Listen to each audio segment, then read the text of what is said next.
এত কিছু করার পরেও একটা পক্ষ তারা সন্তুষ্ট হতে পারছেন না। কি চাচ্ছেন আপনারা? জাতির সামনে পরিষ্কার করে বলে দেন।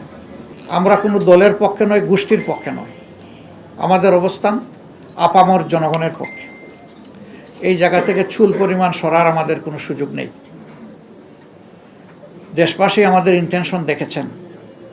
আমরা গতকালকেই বলেছিলাম, আমাদের ভদ্রতাকে, ইতিবাচক দৃষ্টিভঙ্গিকে কেউ যদি দুর্বলতা মনে করেন, তারা নিজের উপরে জুলুম করবেন। এটা আমাদের দুর্বলতা নয়, এটা ছিল আমাদের উদারতা। উদারতাকে দুর্বলতা মনে করলে বিপত্তি তাদের জন্যই ঘটবে যারা মনে করবে। আমরা বিনয়ের সাথে বলবো, এই সমস্ত অপকর্ম এখন বন্ধ করুন, এখন, রাইট নাও। আমরা আপনাদের সদিচ্ছা দেখতে চাই। নিশ্চয়ই আপনাদের নেতৃত্ব আছে, কমান্ড আছে, আমরা তার বাস্তবায়ন দেখতে চাই।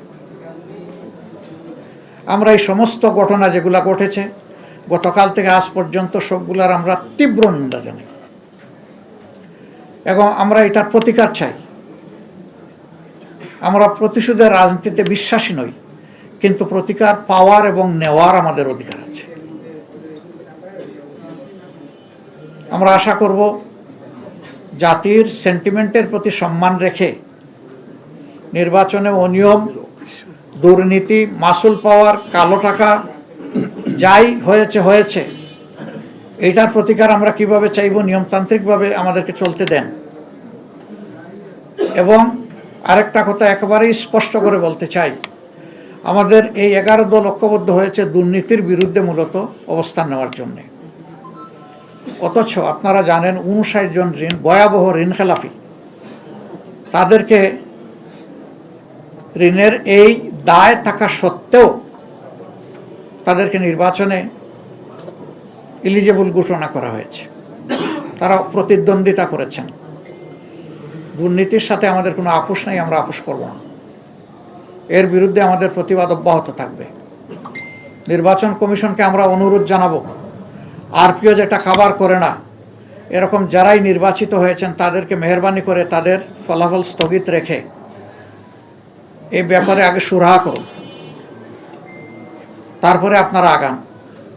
দ্রুত সুরাহা করলে দ্রুত গাইতে পারবেন, কোনো সমস্যা নাই, আমরা সহযোগিতা করব।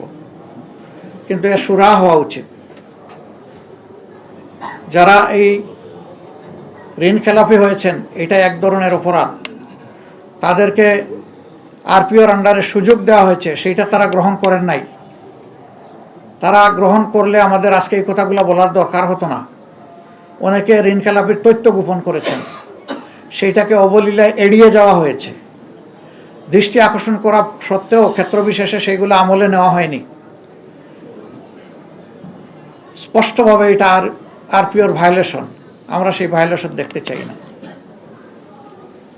সাংবাদিকরা আমরা মনে করি সত্যের পক্ষে অবস্থান নেবেন, সংবাদ জগৎ ন্যায়ের পক্ষে নেবেন। আপনাদের অবস্থান হবে ফ্যাসিবাদ বিরোধী, আপনাদের অবস্থান হবে জনগণের স্বার্থ এবং কল্যাণের পক্ষে।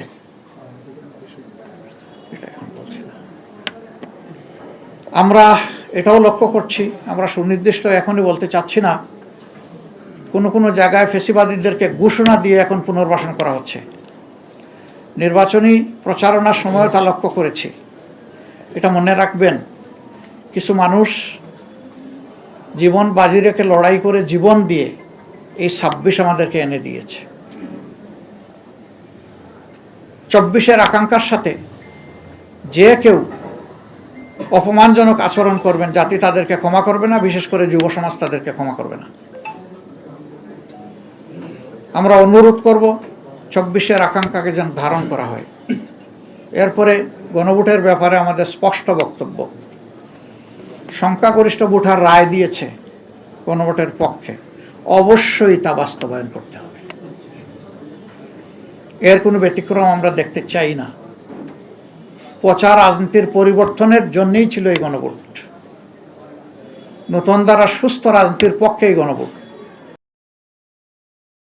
করবেন, তাদের দায়িত্ব। তারা যদি বাস্তবায়নের উদ্যোগ নেন, আমরা সর্বাত্মক সহযোগিতা করব। কেউ যদি এড়িয়ে চলতে চান, আমরা এ বিষয়ে অবশ্যই আমাদের কণ্ঠ থেমে থাকবে না। আমরা আমাদের দায়িত্ব পালন করব। বন্ধুগণ, যে সমস্ত আসনে ভয়াবহ অনিয়ম হয়েছে, আমাদের পক্ষ থেকে নিয়মতান্ত্রিকভাবে আমরা তার প্রতিকার চাইব। কিন্তু হাস্যস্কর, এত কিছু করার পরেও একটা পক্ষ তারা সন্তুষ্ট হতে পারছেন না। ভোট কেড়ে নেওয়া, তারপরে রেজাল্টে বিভিন্ন ধরনের মেকানিজম প্রয়োগ করা, এখন আবার সেই সিটগুলোর বিরুদ্ধে অনেকে নূতন কসরত শুরু করেছেন। কি চাচ্ছেন আপনারা? জাতির সামনে পরিষ্কার করে বলে দেন। এই প্রক্রিয়া যদি বন্ধ না হয় তাহলে আমাদের কি করার থাকবে? যারা এই ধরনের কাজ করবেন দায় তাদেরকে নিতে হবে।